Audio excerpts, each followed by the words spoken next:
এখন আজকে থেকে আমরা দোয়া করব, যখন চারটি কথা মনে রাখবো। যত দোয়া করব কয় কথা মনে রাখবো আমি বলি, আপনারা মন দিয়ে শোনেন। এক, আমি আল্লাহকে যে বিষয়টা বলবো, আল্লাহ এটা আমাকে নগদ দিয়ে দিতে পারেন। 2 নম্বর, আল্লাহ নগদ দিবে না, বরং আমার ওই প্রার্থনাকৃত বিষয়টা আল্লাহ দেখবে যে আমার বান্দারে এখন দিলে ওর জন্য বেশি মঙ্গল হবে না, 2-4 মাস পরে, 1 বছর 2 বছর পরে দিলে ওর জন্য মঙ্গল হবে। ওই মঙ্গল হবে যখন, ওই সময় আজকের বলাটা আল্লাহ তখন গিয়ে কবুল করবে।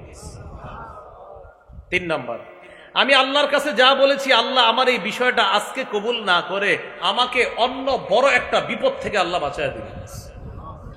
4 নাম্বার, উপরোক্ত 3টা যদি দুনিয়াতে আমার জন্য না হয়, কিয়ামতের ময়দানে আল্লাহ আমাকে জান্নাতের মধ্যে উঁচু মর্যাদা দিতে থাকবে। ওই বান্দা বলবে, আল্লাহ আমার এত মর্যাদা কেন হচ্ছে? আল্লাহ বলবে, দুনিয়াতে অসংখ্য দোয়া করেছিলাম, কিছু দুনিয়াতে মঞ্জুর করেছিলাম, কিছু মঞ্জুর করি নাই। ওইগুলা যে আমি রেখে দিয়েছিলাম, ওইগুলার পরিবর্তে আজকে তোমাদের এই জান্নাতের মর্যাদা বাড়ায়। ওই ব্যক্তি তখন বলবে, দুনিয়াতে যদি আমার সবগুলা দোয়া কবুল না হইতো, এটা বলবে। তাহলে আজকে থেকে আমরা দোয়া করব, দোয়া কোনো মিস নাই, দোয়ায় কোনো লস নাই। প্রথম কথা, দোয়া ইবাদত, দোয়া করলেই সওয়াব। আবু দাউদের 1479 নম্বর হাদিস, আর দোয়া উহুয়াল ইবাদা, দোয়া করাটাই ইবাদত। আমি যখন আল্লাহকে বলবো, আল্লাহ আমি একটা জুতার ফিতা কিনতে বাজারে যাইতেছি, আল্লাহ আমার জুতার ফিতাটা যেন ভালো হয়। হাদিসে আসছে, ছোট থেকে ছোট সব আল্লাহর কাছে যাইবা। আল্লাহ আমি একটা সুই কিনতে বাজারে যাইতেছি, আমার সুইটা যেন কারো ক্ষতিকারক না হয়। এই যে আল্লাহকে বললেন, বলার সাথে সাথে সওয়াব পেয়ে গেছে। কারণ ইবাদত, কারণ কি? হ্যাঁ, এরপরে কথা হলো, আমার বিষয়টা কবুল কখন হবে? আল্লাহ যখন মঙ্গল চাইবে।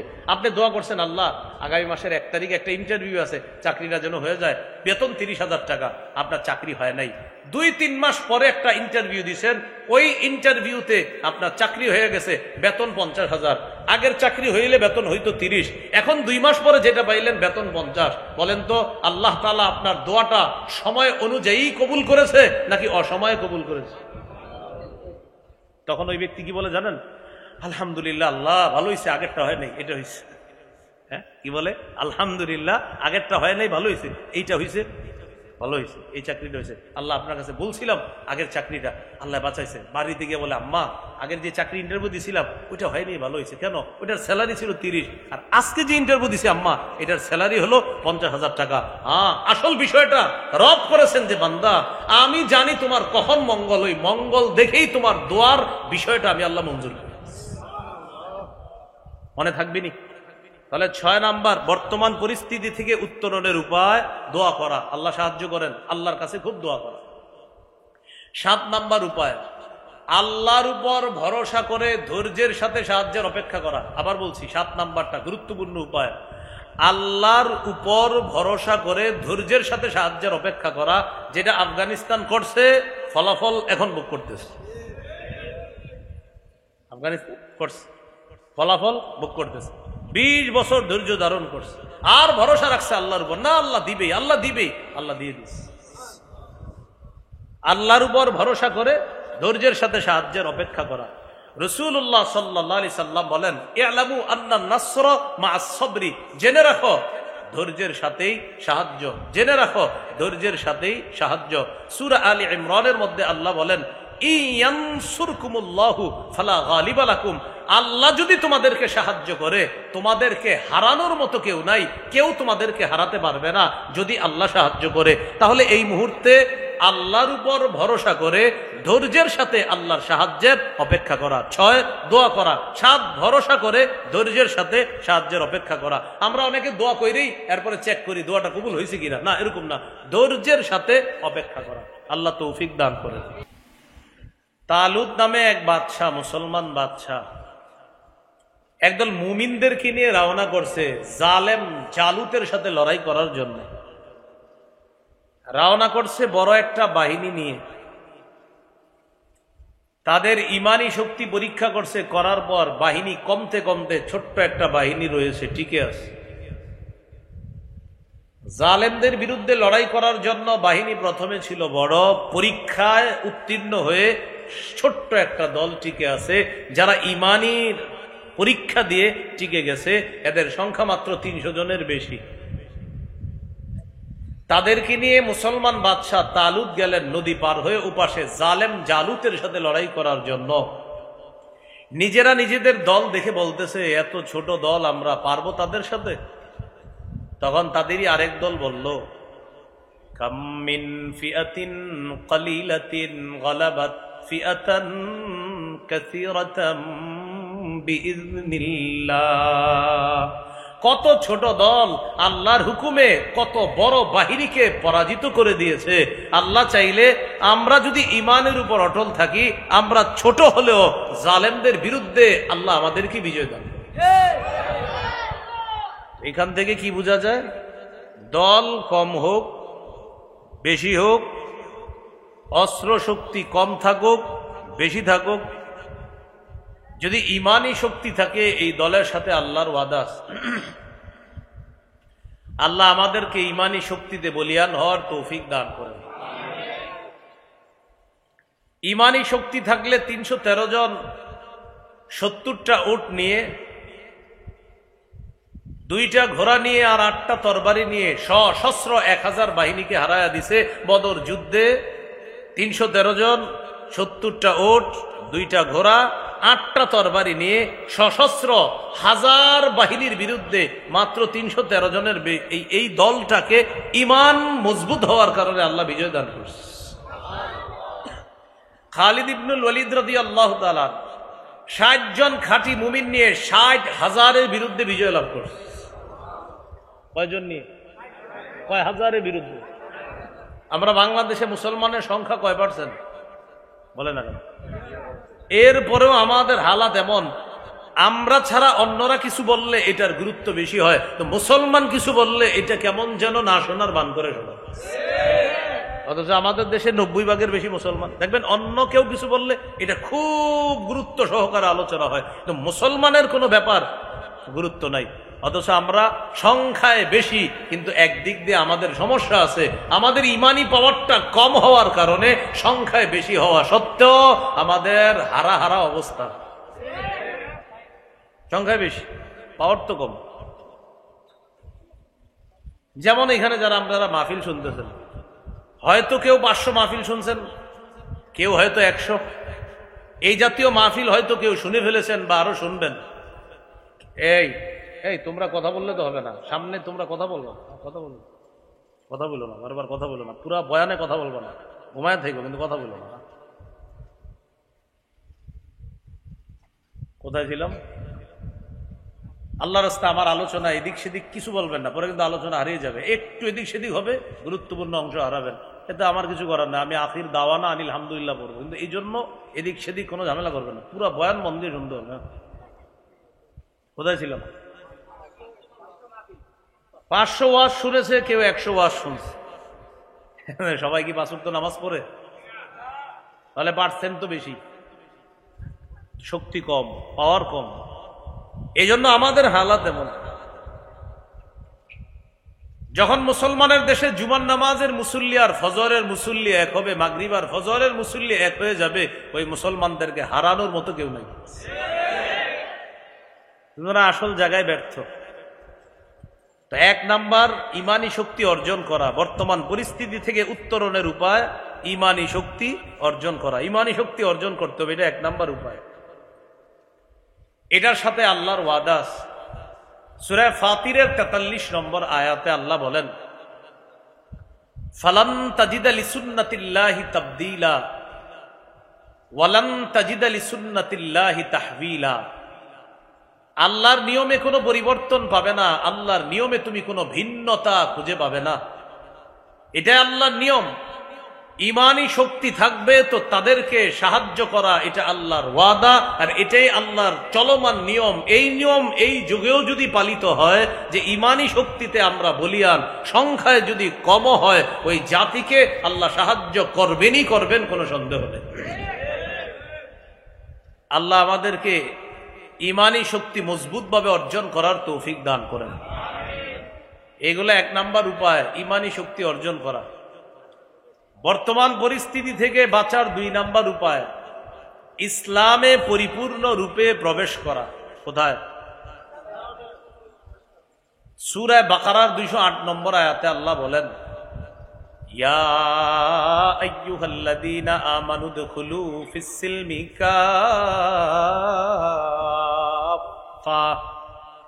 হে ঈমানদারগণ তোমরা ইসলামে পরিপূর্ণ রূপে প্রবেশ করো। ডাক দিলেন ঈমানদার বলে, ইসলামে পরিপূর্ণ প্রবেশ করতে বললেন।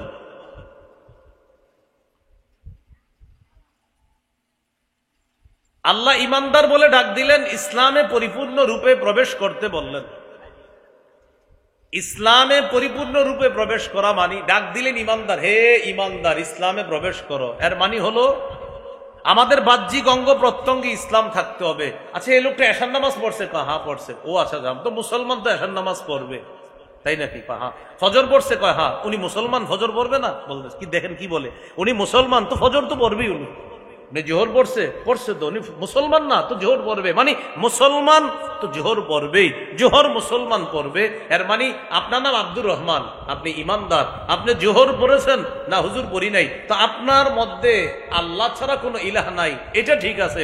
তো আল্লাহর বিধান যেটা পালন করে আপনার শরীরে ইসলাম প্রকাশ পাবে, সেটা আপনার দ্বারা প্রকাশ পেল না যখন আপনি নামাজ পড়লেন না। আপনার নাম আব্দুর রহমান, আপনি নামাজ পড়েন না, তা আপনার নাম আব্দুর রহমান। ভাই আল্লাহ এক বিশ্বাস করেন? কয় জি বিশ্বাস করি। আল্লাহ ছাড়া কোনো ইলাহ নাই। নামাজ পড়েন? কয় না পড়ি না। আপনার ইমান আছে কিন্তু ইসলাম নাই আপনার। ইসলাম এটা দেখা দিতে হবে। উনি রোজা রাখে, আচ্ছা তাই? হ্যাঁ। কেন? মুসলমান। তিনি হজ করে, কেন? মুসলমান। তিনি জাকাত দেয়, কেন? তিনি মুসলমান। কারণ মুসলমানই তো হজ করবে, মুসলমান জাকাত দিবে, মুসলমান রোজা রাখবে, মুসলমান সালাত আদায় করবে। তো এই বিষয়গুলো হলো আপনার ইসলাম। তো এই জন্য ইমানদার আমরা আছি, আল্লাহকে বিশ্বাস করি, কিন্তু অসংখ্য মানুষ এমন আছি যারা এখনো আমরা খাঁটি মুসলমান হতে পারিনি। কি হতে পারি নাই? এই জন্য সূরা বাকারা 130-131 নম্বর আয়াতে আল্লাহ বলেন, ইয ক্বালা লাহু রাব্বুহু আসলিম ক্বালা আসলামতু লিরাব্বিল আলামিন। ইব্রাহিম নবীকে তার রব বললেন আত্মসমর্পণ করেন। ইব্রাহিম নবী বললেন আসলামতু লিরাব্বিল আলামিন, আমি বিশ্ব জগতের রবের কাছে আত্মসমর্পণ করলাম, আমি বিশ্ব জগতের রবের কাছে ঝুঁকে গেলাম, নত হলাম। আমার নাম আব্দুর রহমান, আমি আল্লাহকে বিশ্বাস করি। আপনি মুসলমান? হ্যাঁ মুসলমান। কিভাবে? আল্লাহর যত বিধিবিধান আছে সমস্ত বিধিবিধান আমি সারান্ডার করে, মাথা নত করে, বিধিবিধানের সামনে আমি আত্মসমর্পণ করে আল্লাহর বিধানগুলো আমি মেনে নিয়েছি, এজন্য আমি মুসলমান। আমি ইমানদার কেন? আমি বিশ্বাস করি আল্লাহ ছাড়া কোনো ইলাহ নাই। আমি মুসলমান কেন? যে আল্লাহর আদেশ নিষেধগুলা আমি মাথা পেতে মেনে নিয়েছি, এজন্য আমি মুসলমান। এখন আপনারা বলেন তো মুসলমান খুঁজে পাওয়া যাবে? হ্যাঁ, এই তো দেখছেন সব চুপ হয়ে গেলেন, কারণ টেনশন এসে গেছে, হুজুর কি বললেন এটা। এই জন্য বললাম অসংখ্য মানুষ আছে পরিচয় মুমিন, আব্দুর রহমানের ছেলে আব্দুর রহিম, কিন্তু বাবাও নামাজ পড়ে না, ছেলেও পড়ে না। ভাই আপনারা দুজন মুসলমান? কাত মিয়া পাক্কা মুসলমান। নামাজ পড়েন? মুসলমান তো নামাজ না পড়ে থাকতে পারে না। রোজা রাখছেন? রোজা না রাখলেও ইমান আছে ভিতরে। তাহলে আল্লাহ কি বললেন? হে ইমানদার ইসলামে প্রবেশ করো, হে ইমানদার ইসলামে প্রবেশ করো। এখান থেকে বোঝা যায় অসংখ্য মানুষ ইমান আছে কিন্তু ইসলামে এখনো পরিপূর্ণ প্রবেশ করে নাই। আল্লাহ আমাদের সকলকে দ্বিতীয় শর্ত পূরণ করার তৌফিক দান করেন। তাহলে বর্তমান পরিস্থিতি থেকে উত্তরণের 1 নাম্বার উপায় ইমানি শক্তি অর্জন, 2 নাম্বার উপায় ইসলামে পরিপূর্ণ রূপে অনুপ্রবেশ করা, 3 নাম্বার উপায়, এটা আমার সাথে একটু বলেন তাহলে মনে থাকবে। বলেন, দ্বীনের সঠিক জ্ঞান অর্জন করে সেই অনুযায়ী আমল করা। দ্বীনের সঠিক জ্ঞান অর্জন করে সেই অনুযায়ী আমল করা। তিরমিজির হাদিসে আছে, লা তাজুলু কদামা ইবনি আদম হাত্তা ইউসআলা আন খামসিন। কিয়ামতের ময়দানে আদম সন্তানের 2 পা নড়বে না 5টি প্রশ্ন করার আগ পর্যন্ত। 1 নাম্বার জীবন সম্পর্কে প্রশ্ন করা হবে, জীবন কোন কাজে কাটিয়েছ। 2 নাম্বার যৌবন সম্পর্কে জিজ্ঞাসা করা হবে, যৌবন কিভাবে কাটিয়েছ। 3 নাম্বার জিজ্ঞাসা করা হবে সম্পদ সম্পর্কে, মিন আইনা ইকতাসাবা ওয়া ফীমা আনফাকা। সম্পদ কোথা থেকে অর্জন করেছে 3 নাম্বার, 4 নাম্বার কোন খাতে ব্যয় করেছে। এটা একটু গুরুত্ব সহকারে শোনেন তো। 3 নাম্বার আয় করেছেন কোত্থেকে, 4 নাম্বার ব্যয় করেছেন কোথায়। অনেক মানুষ আছে আয় করে হালাল কিন্তু ব্যয় করে হারাম খাতে, এটাও জবাবদিহিতা করতে হবে। যেমন হালাল আয় করছে কিন্তু সে ব্যয় করে হারাম খাতে, গুনাহের কাজে সে শরিক হয়। হালাল টাকা উপার্জন করে সে জুয়া খেলে, তাহলে উপার্জন হালাল হলো কিন্তু জুয়া খেলা হারাম। বলেন, উপার্জন হালাল কিন্তু জুয়া খেলা হারাম। হালাল উপার্জন করছে, গানের অনুষ্ঠানে টাকা দিয়ে সহযোগিতা করছে, তাহলে উপার্জন হালাল কিন্তু সহযোগিতাটা কি হলো, হারাম হয়ে গেল। তো অসংখ্য মানুষের আয়ের খাত হালাল কিন্তু ব্যয়ের খাত হারাম। 3 নাম্বার প্রশ্ন হবে তুমি উপার্জন করেছো কোন খাত থেকে। 4 নাম্বার প্রশ্ন হবে ব্যয় করেছো কোথায়। প্রিয় ভাইয়েরা, এখানে যারা আছেন অসংখ্য মানুষ আপনারা আছেন, আপনার কামাই হালাল মাশাআল্লাহ, কিন্তু আপনি এই হালাল কামাই দিয়ে আপনি হারাম কাজ করেন। যেমন ঘরে 32 ইঞ্চি একটা বাক্স আপনি কিনছেন, এটা আপনি কিনছেন। আপনি বলবেন হুজুর আমি তো খবর দেখি, সুন্দর কথা কইছে, আমি খবর টবর দেখি। আপনি তো খবর দেখেন, আর যে কত কিছু দেখা হয় সেটা আপনি জানেনও না। যদি আপনার ওইটা দিয়ে হারাম কাজ করা হয় তার মানে আপনি টাকা হারাম কাজে ব্যয় করছেন। এই ঠিক মানে মোবাইলওয়ালারাও বেঁচে যান নাই। আপনি মোবাইল ক্রয় করেছেন হালাল টাকা দিয়ে। মোবাইল ক্রয় করার পর আপনি যতক্ষণ জাগ্রত থাকেন এই ততক্ষণের মধ্যে বেশি সময় আপনি গুনাহে কাটাইতেছেন। আপনি কি করেন, গুনাহ করেন। আল্লাহর কাছে জবাবদিহিতা করতে হবে। তুমি যে হালাল টাকা দিয়ে মোবাইল ক্রয় করলা, এরপরে যে তুমি হারাম কাজ করলা, এটার জবাব দিতে হবে। বোঝা গেল আপনার হালাল উপার্জন এটা হালাল হতে হবে, আর যেই খাতে আপনি ব্যয় করবেন সেটাও আপনার হালাল হতে হবে। আল্লাহ আমাদের সকলকে কথাগুলা বোঝার তৌফিক দান করেন। তাহলে জীবন যৌবন উপার্জন কোত্থেকে করেছেন, 4 নাম্বার কোথায় ব্যয় করেছেন। 5 নাম্বার প্রশ্ন হবে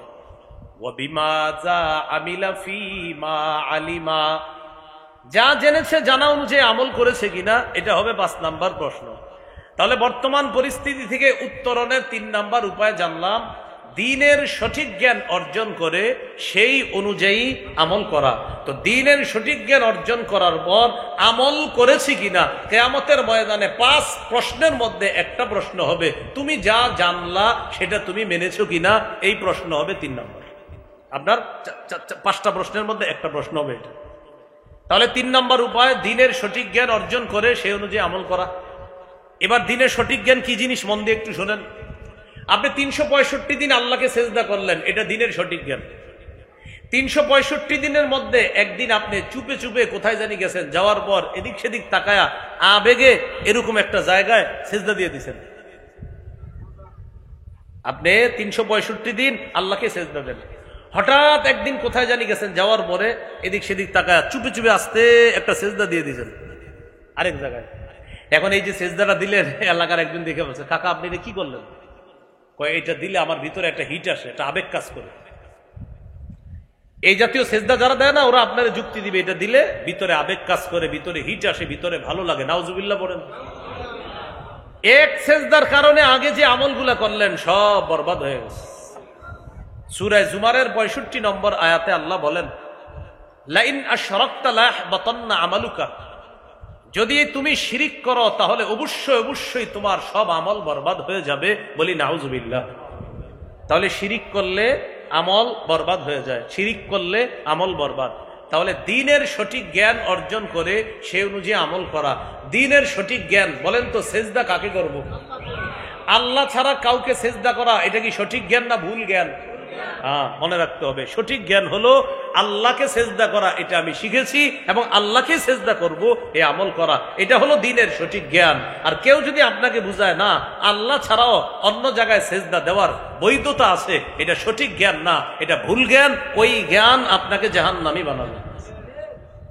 তাহলে আমাদের বর্তমান পরিস্থিতি থেকে উত্তরণের 1 নম্বর উপায় ঈমানী শক্তি অর্জন, 2 নাম্বার ইসলামে পরিপূর্ণভাবে প্রবেশ, 3 নাম্বার দ্বীনের সঠিক জ্ঞান অর্জন করে সেই অনুযায়ী আমল করা, 4 নাম্বার এটাও একটু বলেন দ্বীনের সঠিক জ্ঞান অর্জন করে সেই জ্ঞান অন্যের কাছে প্রচার করা। এটা 4 নাম্বার। 3 নাম্বার হলো দিনের সঠিক জ্ঞান অর্জন করে নিজে আমল করা।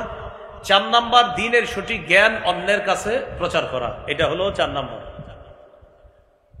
রাসূলুল্লাহ সাল্লাল্লাহু আলাইহি সাল্লামকে লক্ষ্য করে আল্লাহ বলেন, ইয়া আইয়ুহার রাসূলু বাল্লিগ মা উনজিলা ইলাইকা মির রাব্বিক। হে রাসূল, আপনি তাবলীগ করেন, আপনি প্রচার করেন। মা উনজিলা ইলাইকা মির রাব্বিক, আপনার রবের পক্ষ থেকে আপনার কাছে যা নাজিল করা হয়েছে এটা আপনি প্রচার করেন।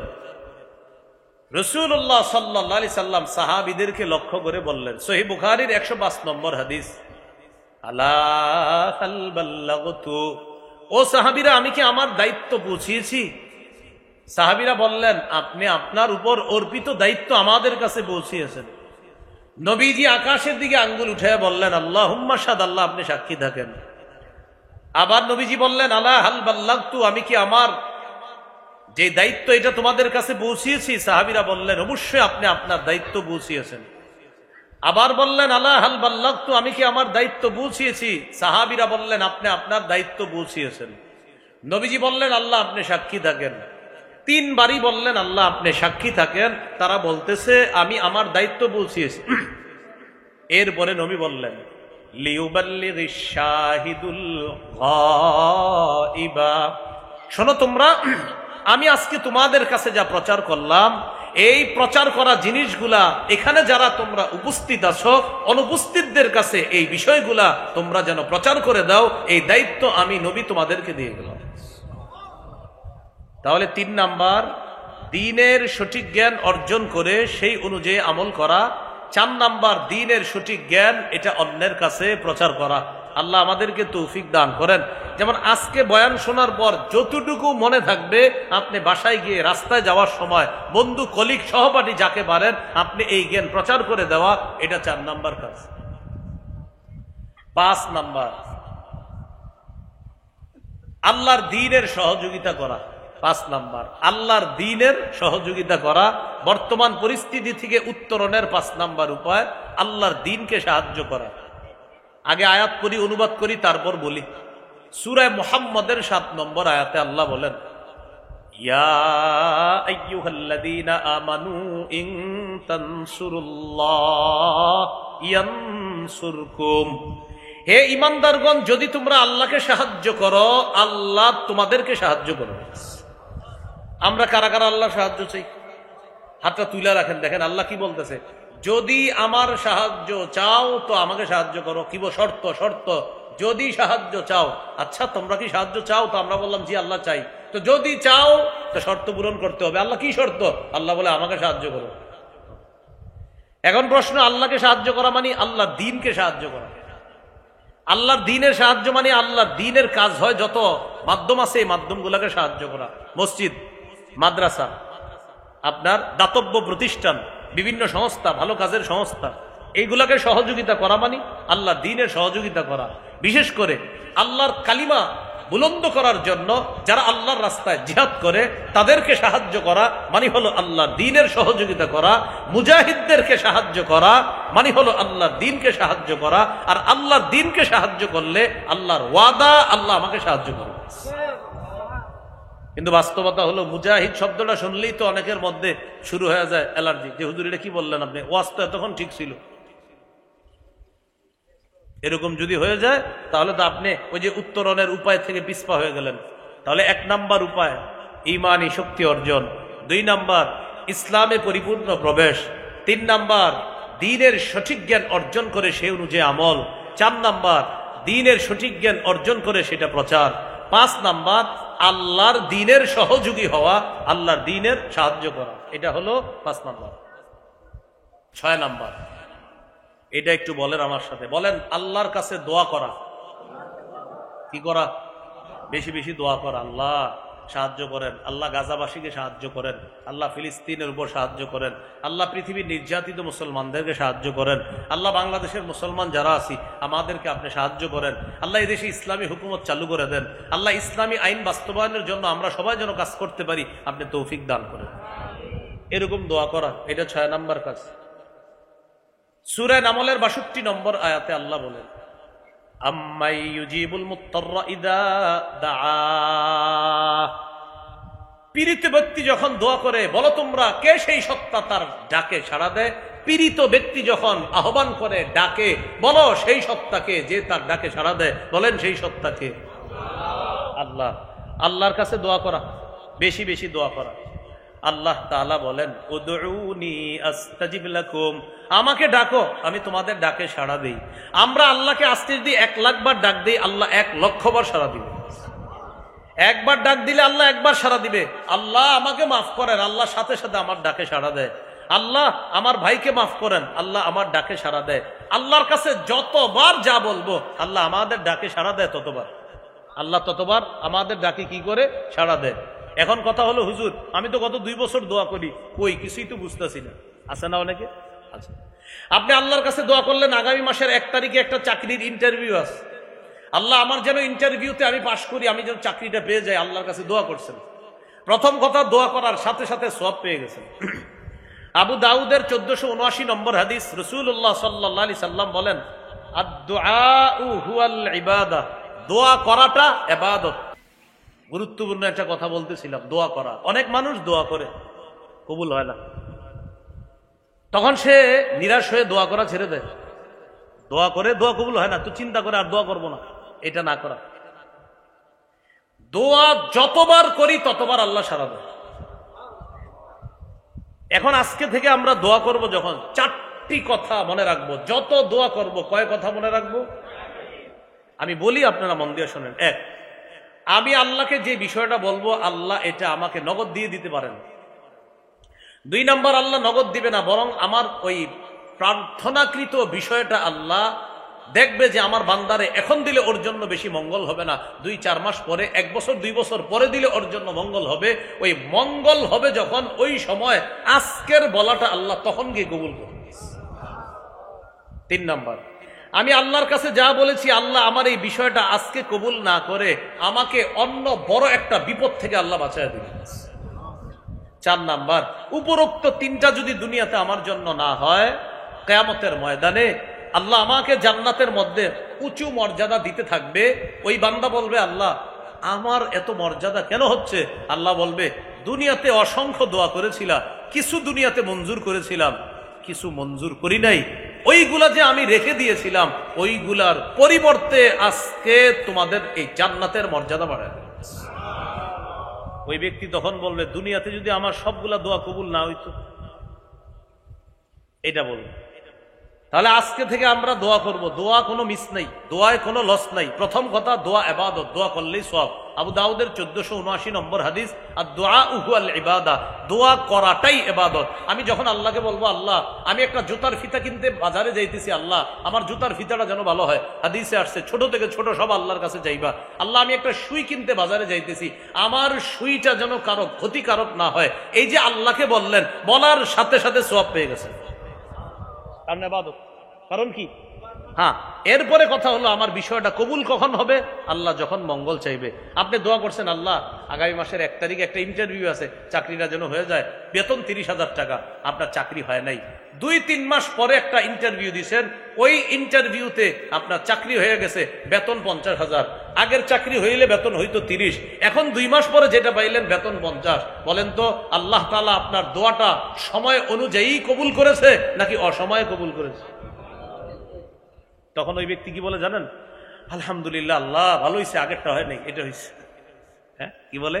আলহামদুলিল্লাহ, আগেরটা হয় নাই, ভালো হয়েছে, এইটা হয়েছে, ভালো হয়েছে, এই চাকরিটা হয়েছে। আল্লাহ আপনার কাছে বলছিলাম আগের চাকরিটা, আল্লাহ বাঁচাইছে। বাড়িতে গিয়ে বলে, আম্মা আগের যে চাকরি ইন্টারভিউ দিছিলাম ওইটা হয়নি, ভালো হয়েছে। কেন? ওইটার স্যালারি ছিল 30, আর আজকে যে ইন্টারভিউ দিছি আম্মা, এটার স্যালারি হলো 50,000 টাকা। হ্যাঁ, আসল বিষয়টা রব করেছেন যে, বান্দা আমি জানি তোমার কখন মঙ্গল, ওই মঙ্গল দেখেই তোমার দোয়ার বিষয়টা আমি আল্লাহ মঞ্জুর করি। মনে থাকবেনি? তাহলে 6 নাম্বার, বর্তমান পরিস্থিতি থেকে উত্তরণের উপায় দোয়া করা। আল্লাহ সাহায্য করেন, আল্লাহর কাছে খুব দোয়া করা। 7 নাম্বার উপায়, আল্লাহর উপর ভরসা করে ধৈর্যের সাথে সাহায্যের অপেক্ষা করা। আবার বলছি, 7 নাম্বারটা গুরুত্বপূর্ণ উপায়, আল্লাহর উপর ভরসা করে ধৈর্যের সাথে সাহায্যের অপেক্ষা করা। যেটা আফগানিস্তান করছে, ফলাফল এখন ভোগ করতেছে। আফগানিস্তান করছে, ফলাফল ভোগ করতেছে, 20 বছর ধৈর্য ধারণ করছে, আর ভরসা রাখছে আল্লাহর উপর, না আল্লাহ দিবেই, আল্লাহ দিবেই, আল্লাহ দিয়ে দিচ্ছে। আল্লাহর উপর ভরসা করে ধৈর্যের সাথে সাহায্যের অপেক্ষা করা।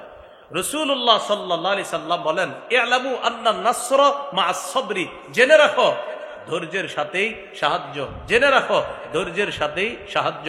সূরা আলী ইমরানের মধ্যে আল্লাহ বলেন, ইয়ানসুরকুমুল্লাহু ফালা গালিবা লাকুম, আল্লাহ যদি তোমাদেরকে সাহায্য করে তোমাদেরকে হারানোর মতো কেউ নাই, কেউ তোমাদেরকে হারাতে পারবে না যদি আল্লাহ সাহায্য করে। তাহলে এই মুহূর্তে আল্লাহর উপর ভরসা করে ধৈর্যের সাথে আল্লাহর সাহায্যের অপেক্ষা করা। 6 দোয়া করা। 7 ভরসা করে ধৈর্যের সাথে সাহায্যের অপেক্ষা করা। আমরা অনেকে দোয়া করেই এরপরে চেক করি দোয়াটা কবুল হয়েছে কিনা, না এরকম না, ধৈর্যের সাথে অপেক্ষা করা।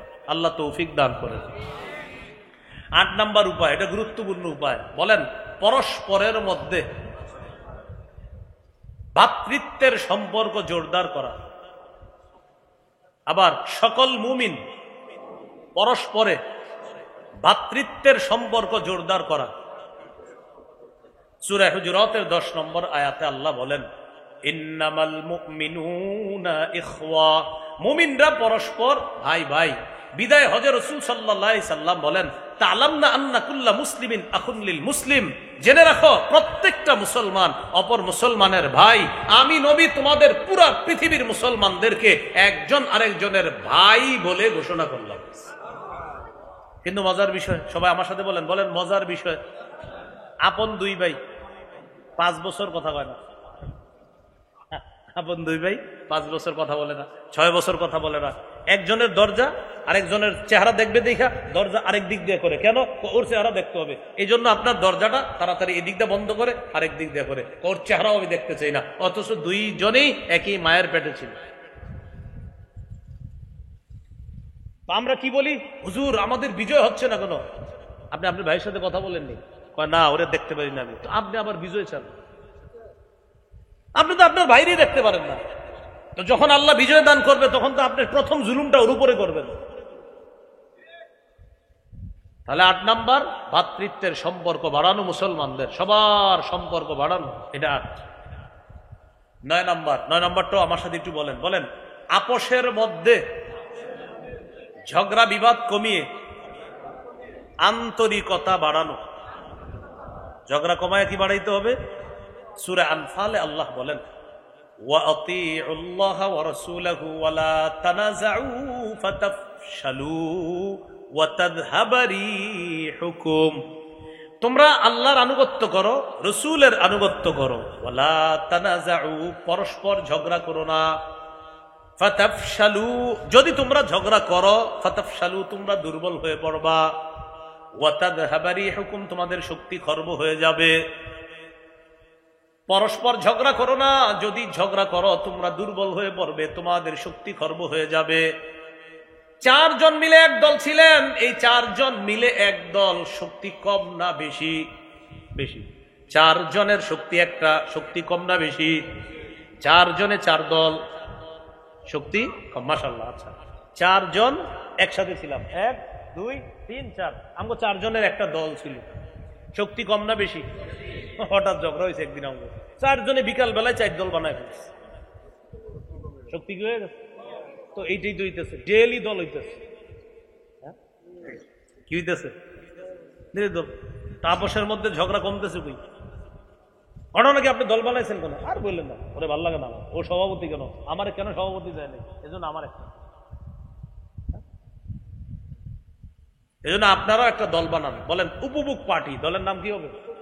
মানে এই দলের কাজ হলো খালি দেখবেন দেশে কি হয়, এটা আপনারা খালি উপভোগ করবেন, যে আমাদের দলের নাম উপভোগ পার্টি। আমারও একটা দায়িত্ব দিয়ে দিন, যে হুজুর আমরা খালি উপভোগ করবো, কি খালি দেখবেন সকালে এক দল হচ্ছে, বিকালে আরেক দল হচ্ছে, এই দেখবেন সকালে আমরা বলি দেখবেন মাঝে মাঝে কিছু ছবি শেয়ার করে বলে, ছবি যখন কথা বলে মানে বুঝায় এরা মিলে গেছে, বিকাল বেলায় শোনা যায় একজন আরেকজনের বিরুদ্ধে।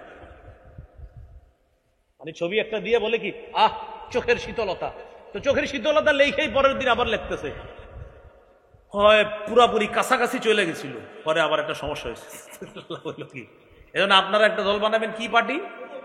আপনারা খালি উপভোগ করবেন। এই কথা দিয়ে অনেক কিছু বুঝাইতে চাইছি, আমার কথা যাবে সারা দেশে যাবে, আল্লাহ সবাইরে বুঝার তৌফিক দান করেন।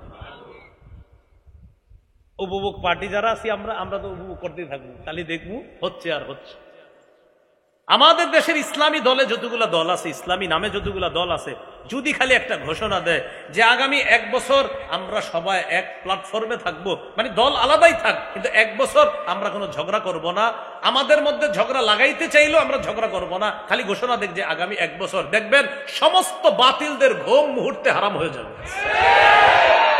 সর্বনাশ! এই শুধু বাতিল না, ছোট থেকে বড় রাষ্ট্রের সবাই টেনশনে পড়ে যাবে। ইন্নালিল্লাহ, ঝগড়া না লাগাইলে কেমনে হবে? কিন্তু এটা ঘোষণা দেখ ইসলামপন্থীরা যে ভাই আমগো মধ্যে যতই দূরত্ব থাক 1 বছর আমাদের কোনো ঝগড়া হবে না, আমরা সবাই এক থাকবো, শুধু 1 বছর একটা ঘোষণা হোক যে 1 বছর কেউ ঝগড়া লাগাইলেও আমরা ঝগড়া লাগবো না, খালি ঘোষণা দেখ, দেখবেন আগামীকাল থেকে ইসলাম নিয়ে সবার মাথা ব্যথার কারণ শুরু হয়ে যাবে। 9 নম্বর উপায়টা ভালো করে মনে রাখবেন, পরস্পর ঝগড়া কমা, আন্তরিকতা বাড়াতে হবে। ওই যে চারজনই থাকতে হবে, আলাদা হওয়া যাবে। এরপরে বললাম 4 জন আলাদা হইলেও, আলাদা নাম হইলেও কিছুদিনের জন্য এক হওয়ার চেষ্টা করা ইসলামের বৃহত্তম স্বার্থে। যে এখন ইসলাম নামটাই কিছু মানুষের কাছে অসহ্যের কারণ, তাই ইসলামী নাম দিয়ে আমরা যারা আছি আমাদের এক হওয়া এখন সময়ের দাবি, আমাদেরও দাবি। আমরা যারা উপভোগ পার্টিতে আছি আমাদেরও কি দাবি? আল্লাহ আমাদের এই কথাগুলা সবাইকে বুঝার তৌফিক দান করুন। এ হলো 9 নম্বর। 10 নম্বর, বলেন পৃথিবীর যে কোনো প্রান্তে একজন মুসলমান আক্রান্ত হলে আমরা সবাই আক্রান্ত হব, আমরা সবাই ব্যথা পাব। যদি ব্যথা অনুভব হয় বলেন, তাহলে বোঝা যাবে আমি মুসলমান। সুদূর ফিলিস্তিনের একজন মুসলমান যদি না খায় আমার কষ্ট লাগতে হবে, খানার সময় আমার চোখের মধ্যে পানি আসতে হবে যে আমার একজন মুসলমান ভাই আজকে না খায় আছে। আমার একজন মুসলমান ভাই না খাইতে খাইতে তার শরীরটা শুকায় গেছে, মারা গেছে। বিভৎস দৃশ্য, সেগুলা কিভাবে সহ্য করা যায় বলেন? আল্লাহ রসুল ঘোষণা করেছেন আল মুসলিমুনা কাজাসাদিন ওয়াহিদ, সারা পৃথিবীর তোমরা মুসলমান যারা, তোমাদেরকে আমি নবী একটা দেহের মতো বললাম। আজকে ফিলিস্তিনে যারা মারা যাচ্ছে ওরা আমার দেহের অংশ, আপনার দেহের অংশ, আপনাদের আমাদের সকলের দেহের অংশ। আমার দেহের অংশ আজকে ক্ষত বিক্ষত, আমি আপনি চুপচাপ কিছুই করতে পারতেছি। আমার দেহের অংশ আঘাতপ্রাপ্ত, আমার শরীরে ব্যথা অনুভব হতে হবে। এই জায়গায় ইয়াং যুবক অনেক ছেলেরা আছেন, আপনার এই কথা মাথায় আসতে হবে যে আমি ঘন্টার পর ঘন্টা গুনাহ করতেছি আর আমার মুসলমান ভাই না খেয়ে মরতেছে, বেঈমানরা নির্যাতন চালায় তাদেরকে শেষ করে দিচ্ছে, এরপরেও আল্লাহ শব্দ থেকে তাদেরকে নড়াইতে পারতেছে না। আমি আপনি ঘন্টার পর ঘন্টা নাফরমানিতে আমার আপনার সময়গুলো নষ্ট করে দিচ্ছি, অথচ নবী বলছেন এই সে তোমার ভাই, আমি আপনি আমরা তার ভাই। আমার ভাইদের জন্য আমার আপনার কি টেনশন, কতটুকু টেনশন বলেন? তাহলে 10 নম্বর কথাটা গুরুত্বপূর্ণ। পৃথিবীর কোথাও একজন মুসলমান আক্রান্ত হলে, এই আমরা এখানে যারা আছি সবাই আক্রান্ত হতে হবে। সারা পৃথিবীর মুসলমান এই ব্যথা অনুভব করতে হবে যে একটা মুসলমান কেন আক্রান্ত, কেন? নবী বলছে এক দেহ। এবার দেখেন তো আমার দেহটার দিকে তাকান, এই যে আমি এইখানে ব্যথা পাইছি, ব্যথা কি শুধু হাতে অনুভব না পুরো শরীরে? হ্যাঁ, তো নবীজি বলছেন তোমরা সব মুসলমান এক দেহ। তো বলেন আমার দেহে আঘাত লাগলে শুধু ব্যথা সে পাবে না আমিও পেতে হবে?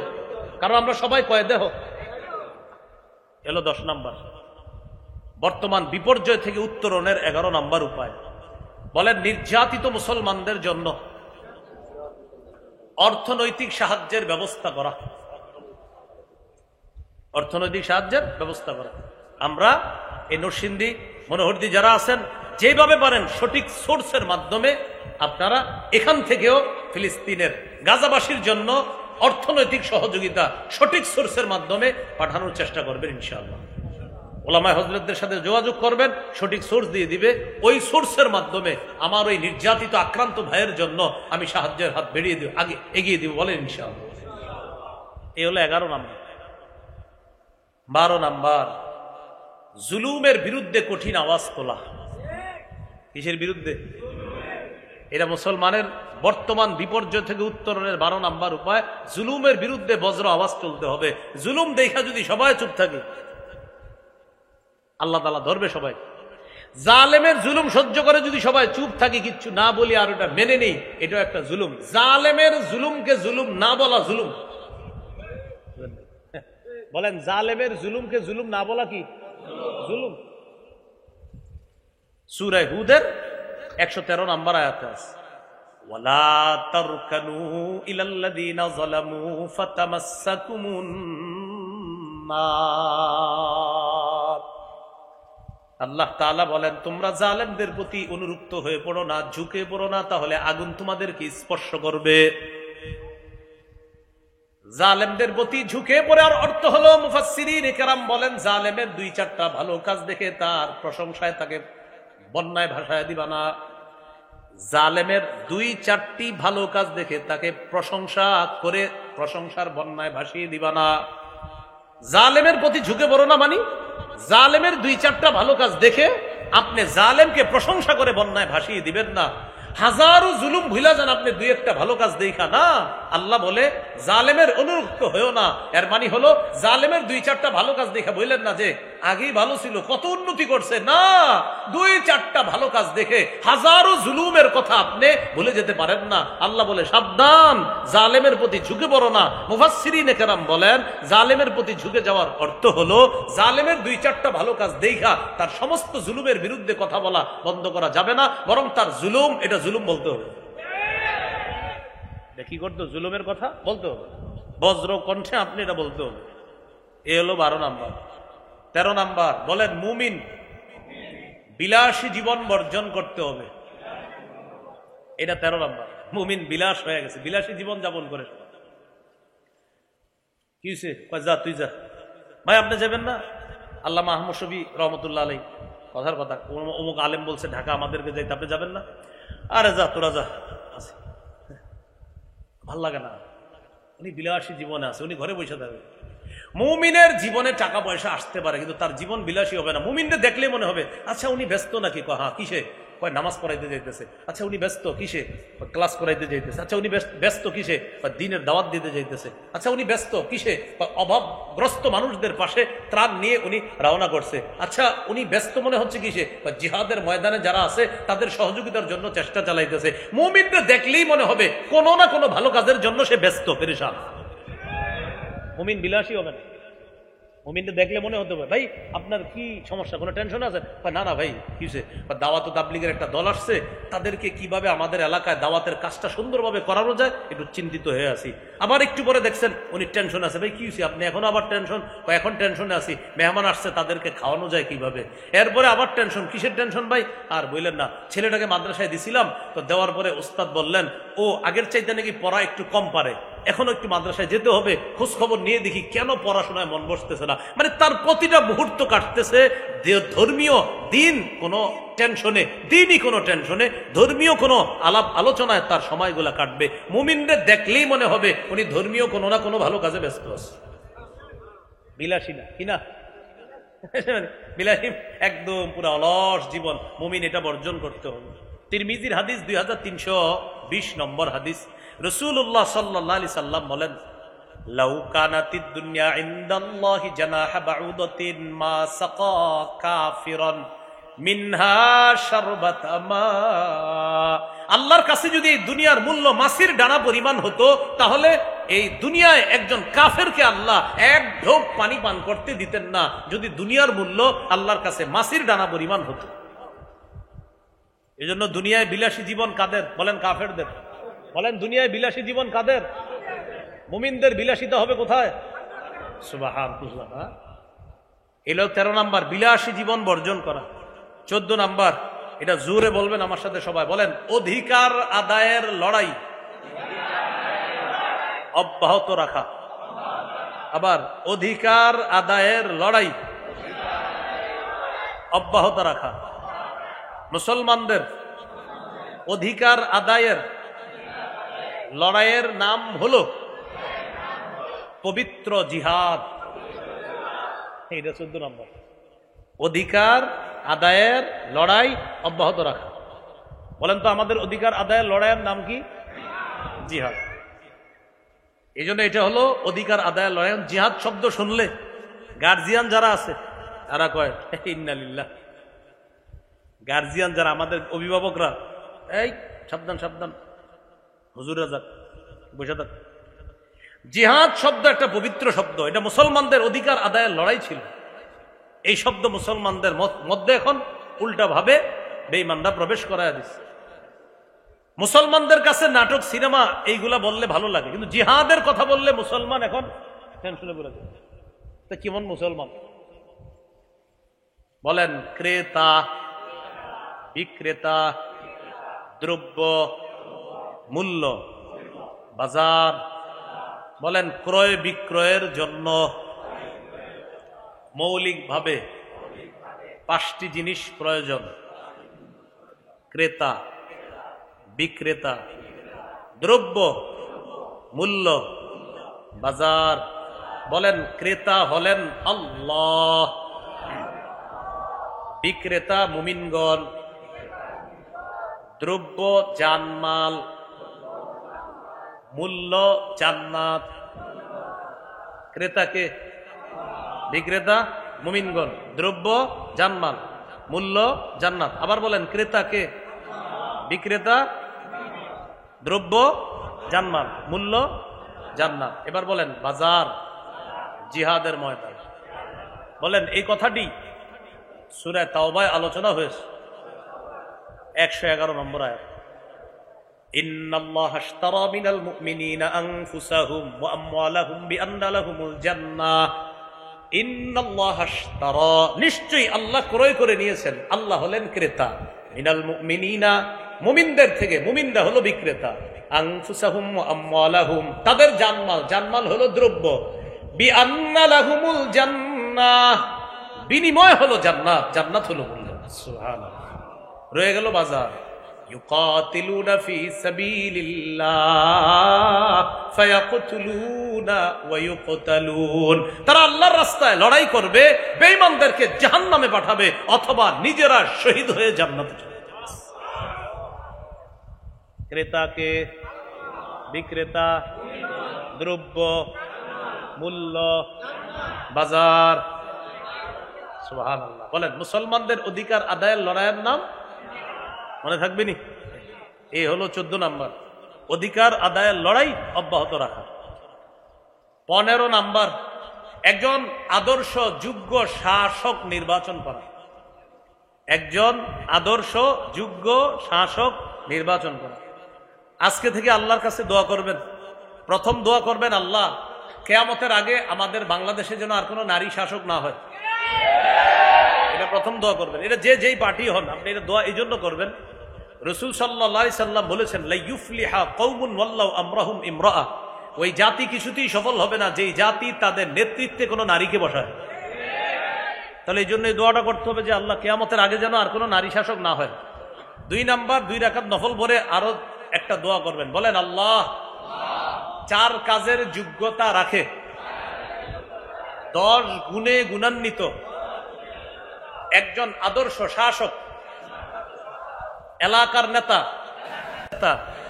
এই গুণে গুণান্বিত একজনকে বানায়া দেন। তাহলে আমার এলাকার যিনি হবেন তিনিও 4 কাজের যোগ্যতা রাখবে, 10 গুণে গুণান্বিত হবে। থানার যিনি হবেন, জেলার যিনি হবেন, বিভাগের যিনি হবেন, দেশের যিনি হবেন, 4 কাজের যোগ্যতা রাখবে, 10 গুণে গুণান্বিত হবে। 4টি কাজ কি কি? নামাজ কায়েম করা, যাকাত আদায় করা, সৎ কাজের আদেশ করা, অসৎ কাজের নিষেধ করা। সূরা হজের 41 নম্বর আয়াতে আল্লাহ বলেন, আল্লাযীনা ইম্মাক্কান্নাহুম ফিল আরদ আকামুস সালাহ ওয়া আতাউয যাকাত ওয়া আমারু বিল মারুফ ওয়া নাহাউ আনিল মুনকার। আমি যাদেরকে রাষ্ট্র ক্ষমতায় বসাই তাদের মৌলিক কাজ হবে 4টি। 1 নাম্বার নামাজ কায়েম করবে, 2 নাম্বার যাকাত প্রতিষ্ঠিত করবে, 3 নাম্বার সৎ কাজের আদেশ করবে, 4 নাম্বার অসৎ কাজের নিষেধ করবে। 10 গুণে গুণান্বিত হবে। 1 নম্বর গুণ, মুসলিম শাসক যিনি হবেন, মুসলমানদের নেতা যিনি হবেন, তিনি আল্লাহমুখী হবে। বলেন কি মুখী হবে? আল্লাহমুখী হবে। তিনি সমস্ত কাজের কৃতিত্ব আল্লাহকে দিবে। আমি পুরো আয়াত বলছি না, শুধু আজকে বলে যাচ্ছি এতটুকু। সূরা নামলের 15 থেকে 19 নম্বর আয়াত পড়লে বোঝা যাবে সুলাইমান নবী এত বড় রাজত্ব পাওয়ার পরেও, সমস্ত রাজত্ব পাওয়ার পরেও উনি আল্লাহকে বলতেছে, আল্লাহ আমাকে তৌফিক দেন, আমি যেন আপনার দেয়া নেয়ামতের প্রশংসা করতে পারি, আমি যেন শুকরিয়া আদায় করতে পারি। সুলাইমান নবীরে আল্লাহ যে রাজত্ব দিছে, সূরা আম্বিয়ার 81 নম্বর আয়াতে আছে, ওয়ালি সুলাইমান রিহা আসিফাতান তাজরি বিআমরিহি ইলাল আরদিল্লাতী বারাকনা ফিহা, আমি সুলাইমানের জন্য বাতাসকে বশীভূত করে দিলাম। এই বাতাস সুলাইমান নবীর আদেশে চলতো। সুলাইমান নবী বলতেন আমি অমুক জায়গায় যাব, মুহূর্তের মধ্যে বাতাস 1 মাসের দূরত্বে তার সিংহাসন পৌঁছায় দিত। তাহলে যেই নবীরে আল্লাহ বাতাসের উপর রাজত্ব দান করলেন, এই নবী কেমন অবস্থা? তো সুলাইমান নবীর ব্যাপারে আল্লাহ বলেন যে সুলাইমান নবী এমন, সূরা সদের 30 নম্বর আয়াতে আছে, ওয়াহাবনা লিদাউদা সুলাইমান নি'মাল আবদু ইন্নাহু আওয়াব। আমি দাউদকে সুলাইমান নামে একটা ছেলে দান করলাম। এই সুলাইমান নবী আওয়াব, বারবার আমার কাছে ফিরে আসে, আল্লাহর কাছে ফিরে আসে। তাকে যত রাজত্ব দেই সে তত বেশি আমার দিকে ঝুঁকে পড়ে। তাহলে মুসলিম শাসকের 1 নম্বর গুণ হবে, উনি ক্ষমতা পেয়ে উনি তত বেশি কার দিকে ঝুঁকবে? আল্লাহর দিকে ঝুঁকবে। এই জন্য বিষয়টা যেন এমন না হয় যে আপনাদের দায়িত্ব নেওয়ার আগে মাথায় টুপি হাতে তাসবিহ আর বললাম ঠিক আছে, এরপরে আবার ঘটনা ঘটে যাওয়ার পরে আবার টুপি কোথায় গেল, তাসবিহ কোথায় গেল, এরকম যেন না হয়। এরকম যেন কি না হয়, না হয়। খুব মনে রাখা। আল্লাহ আমাদেরকে বুঝার তৌফিক দান করেন। 2 নম্বর গুণ হবে, তিনি ইনসাফ প্রতিষ্ঠিত করবে। ইনসাফ প্রতিষ্ঠিত করবে। সূরা সদের 26 নম্বর আয়াতে আছে, আমি দাউদকে দুনিয়াতে খলিফা বানাইলাম। আমি দাউদ নবীকে বললাম, ও দাউদ, আপনি ইনসাফের সাথে বিচার করবেন। সহিহ বুখারী 6788 নম্বর হাদিস, বিখ্যাত ঘটনা। ফাতেমা নামে এক সম্ভ্রান্ত মহিলা চুরি করছে। ফাতেমা, আমার নবীর কন্যার নামও ফাতেমা, আর যেই নারী চুরি করছে তার নামও ফাতেমা। তো চুরি করার পর নবীজির কাছে আইসা বলল, হুজুর, বংশীয় মেয়ে, হাত কাটার আইনটাকে একটু শিথিল করা যায় না, যেহেতু বংশীয় মেয়ে? নবীজি সাল্লাল্লাহু আলাইহি সাল্লাম বললেন, তোমরা এই কথা কিভাবে বললা? আল্লাহর কসম, আজকে যদি ওই ফাতেমা চুরি না করে আমার কন্যা ফাতেমা চুরি করত, আমি নবী মুহাম্মদ আমার কন্যা ফাতেমার হাত কেটে দিতাম। ইনসাফ প্রতিষ্ঠিত করা, এটা হলো 2 নম্বর গুণ। 3 নম্বর গুণ হবে, তিনি ফিতনার পথ পরিহার করে সংশোধনের পথে চলবে। সূরা আরাফের 142 নম্বর আয়াতে আছে, মুসা নবী তার ভাই হারুন নবীকে বললেন, ভাইজান, আমি তাওরাত কিতাব আনতে যাইতেছি পাহাড়ে, আল্লাহ আমাকে বলছে 30 দিন ইতিকাফ করতে হবে। পরবর্তীতে আল্লাহ আরো 10 রাত বাড়াইছে, মোট 40 রাত। এটা আছে, ওয়া'আদনা মুসা 30 লাইলা ওয়া আতমামনাহা বি'আশরিন ফাতাম্মা মিকাতু রাব্বিহি 40 লাইলা। মুসা নবীকে আল্লাহ নিয়ে গেছে 30 রাতের জন্য, এরপরে আরো 10 রাত। এই 40 রাত ইতিকাফ করে তিনি তাওরাত পাবে। মুসা নবী তার ভাই হারুন নবীকে বললেন, ওয়াকালা মুসা লিআখিহি হারুন আখলুফনি ফি কওমি ওয়াসলিহ ওয়ালা তাত্তাবি' সাবিলাল মুফসিদিন। হারুন নবীকে বললেন, আমার অবর্তমানে আমার প্রতিনিধিত্ব করবেন আপনি, আপনি সংশোধনের পথে চলবেন, আপনি যারা ফাসাদ সৃষ্টি করে তাদের পথ অনুসরণ করবেন না। তাহলে মুসলিম শাসকের 3 নম্বর বৈশিষ্ট্য গুণ হবে, তিনি সংশোধনের পথে চলবে, তিনি ফাসাদের পথে চলবে না। 4 নম্বর বৈশিষ্ট্য, শিষ্টের লালন দুষ্টের দমন।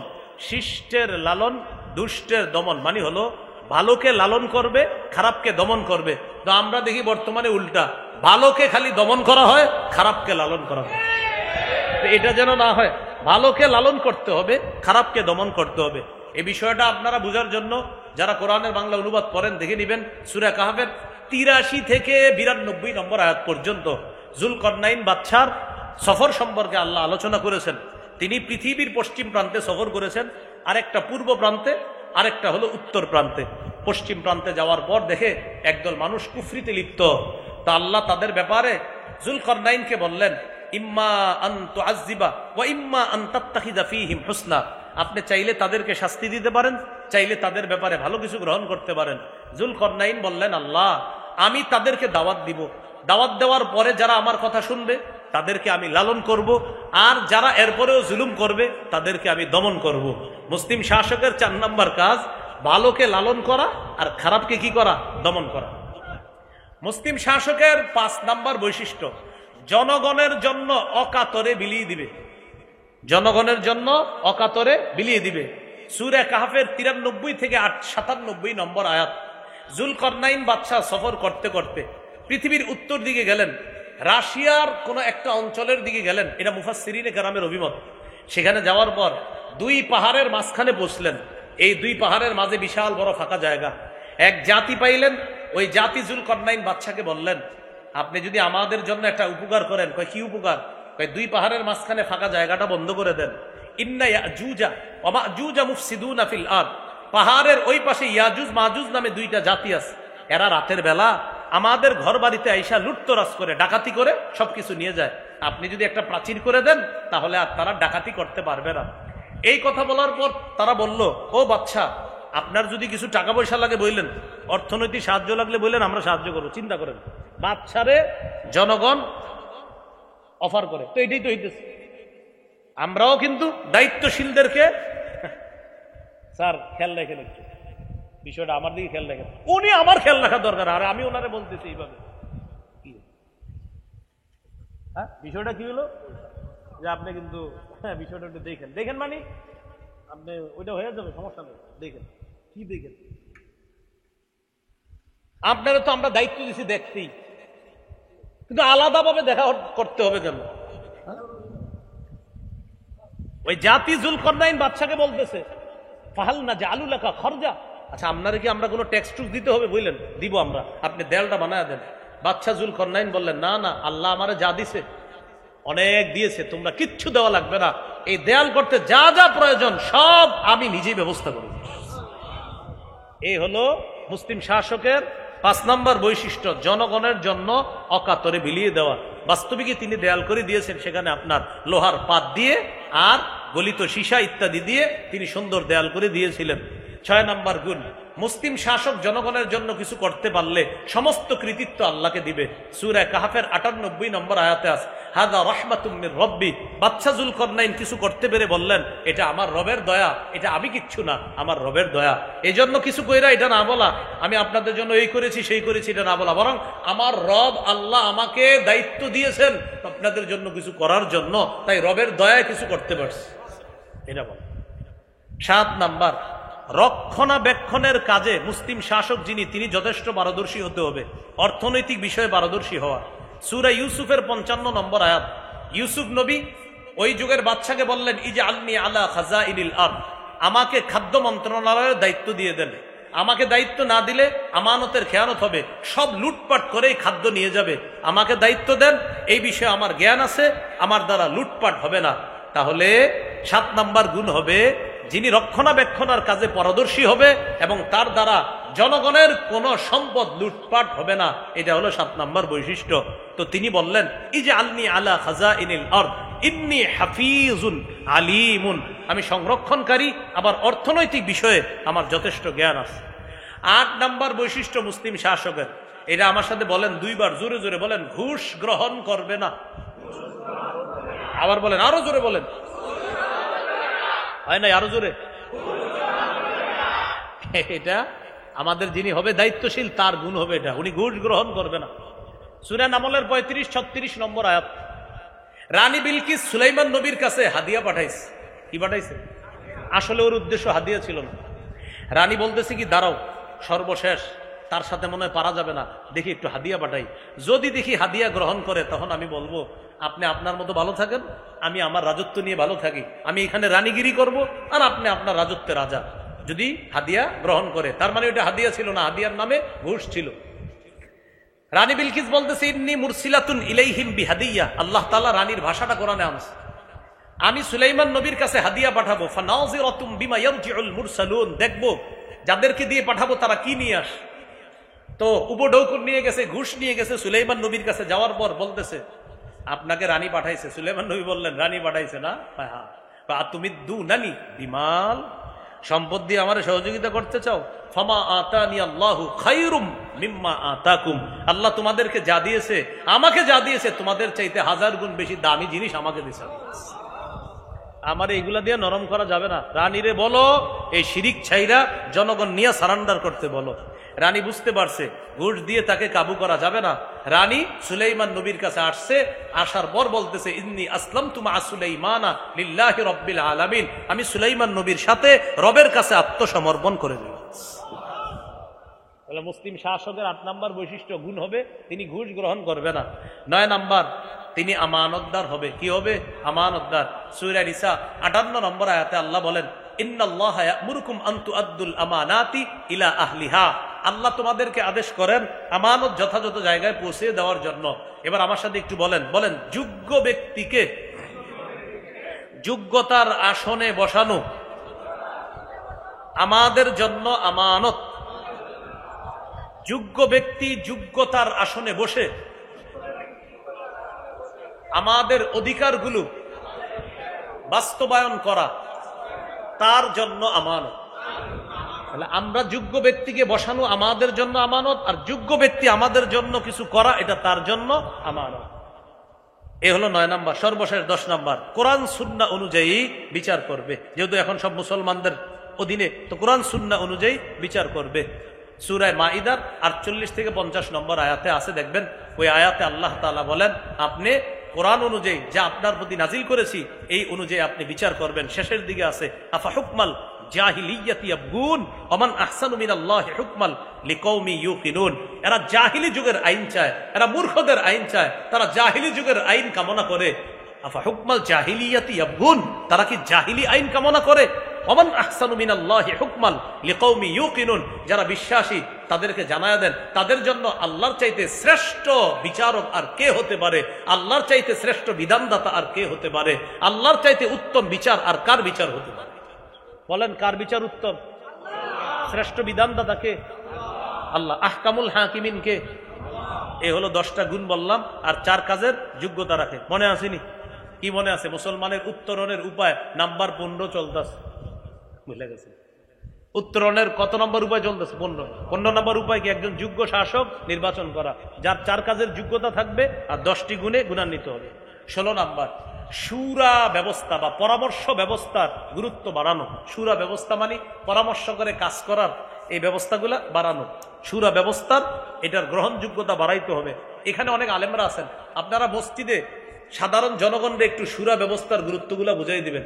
মাশওয়ারা করে পরামর্শ করে কাজ করার মধ্যে কি কি উপকারিতা আছে এই বিষয়গুলা বুঝাই দেওয়া। শুরা ব্যবস্থার গ্রহণযোগ্যতা আবার ফিরিয়ে আনার চেষ্টা করা। খলিফা নির্বাচনের 4টা পদ্ধতি ছিল আপনার। প্রথম পদ্ধতি ছিল ইঙ্গিত। আবু বকর সিদ্দিক রাদিয়াল্লাহু তাআলা আনহু খলিফা হয়েছেন নবীর ইঙ্গিতে। 2 নাম্বার পদ্ধতি ছিল জীবিত খলিফা পরবর্তী খলিফার নাম ঘোষণা করে যাবে। আবু বকর সিদ্দিক রাদিয়াল্লাহু তাআলা, ওমর ফারুক রাদিয়াল্লাহু তাআলা এর নাম ঘোষণা করে গেছে। 3 নাম্বার পদ্ধতি, জীবিত খলিফা পরবর্তী খলিফা নির্বাচনের জন্য একটা শুরা কমিটি গঠন করে গেছে। হযরত ওমর 6 জনের একটা শুরা সদস্য গঠন করে গেছে। তাদেরকে বলছে, আমি চলে যাওয়ার পর তোমরা 6 জনে একজন খলিফা বানাবা। আর 4 নাম্বার পদ্ধতি, জনগণের মধ্যে অভিজ্ঞ কিছু ব্যক্তি এক ব্যক্তির হাতে গিয়ে বায়াত হবে, তখন জনগণ তাকে খলিফা হিসাবে মেনে নেবে। এই 4 পদ্ধতি ছিল। তো এর মধ্যে একটা ছিল শুরা পদ্ধতি। কি পদ্ধতি? মানে পরামর্শ ভিত্তিক কাজ করা, এটা ছিল। তো এই শুরা পদ্ধতিটার গ্রহণযোগ্যতা আবার ফিরিয়ে আনা, জাতির সামনে বোঝানোর চেষ্টা করা। সর্বশেষ 17 নাম্বার, বলেন, শত্রুকে শত্রু হিসাবে গ্রহণ করা, বন্ধু বানানো যাবে না। এটা হলো 17 নাম্বার। এটাই সর্বশেষ আজকে বললাম। আল্লাহ তাআলা সূরা মাইদার 51 নম্বর আয়াতে বলেন, ইয়া আইয়ুহাল্লাযীনা আমানু লা তাত্তাখিযুল ইয়াহুদা ওয়ান নাসারা আউলিয়া, হে ঈমানদারগণ, ইহুদি খ্রিস্টানদেরকে তোমরা অভিভাবক রূপে গ্রহণ করো না, বন্ধু রূপে গ্রহণ করো না। 17টা উপায় বললাম মুসলমানদের বর্তমান পরিস্থিতি থেকে উত্তরণের। মন দিয়ে শোনেন, আমি একবারে 17টা আবার বলি। 1 নাম্বার, ঈমানী শক্তি অর্জন করা। 2 নাম্বার, ইসলামে পরিপূর্ণ রূপে প্রবেশ করা। 3 নাম্বার, দ্বীনের সঠিক জ্ঞান অর্জন করে সেই অনুযায়ী আমল করা। 4 নাম্বার, দ্বীনের সঠিক জ্ঞান যেটা অর্জন করলাম সেটা অন্যের কাছে প্রচার করা। যেমন আজকে আমি যা বললাম, যতটুকু মুখস্থ থাকবে, যা আপনার মধ্যে যতটুকু এই মুহূর্তে আছে, যাইতে যাইতে আরো কয়েকজনকে বলার চেষ্টা করা। 5 নাম্বার, আল্লাহর কাছে সাহায্য পাইতে চাইলে আল্লাহর দ্বীনকে সাহায্য করা। 6 নাম্বার, আল্লাহর কাছে সাহায্যের জন্য দোয়া করা। 7 নাম্বার, ভরসা করে ধৈর্যের সাথে সাহায্যের অপেক্ষা করা। 8 নাম্বার, মুমিন আমরা যারা পরস্পর ভ্রাতৃত্বের সম্পর্ক জোরদার করা। 9 নাম্বার, পারস্পরিক ঝগড়া কমিয়ে আন্তরিকতা বাড়ানো। ওই যে 4 জনে এক দলে ছিলাম, এই এক দলেই থাকার চেষ্টা করা, আলাদা না হওয়া। তারপর আমরা বলছিলাম, আলাদা হইল যদি কিছুদিনের জন্য এক হওয়া যায় তাহলে বাতিলদের খবর আছে, ঠিক না? এক হওয়া।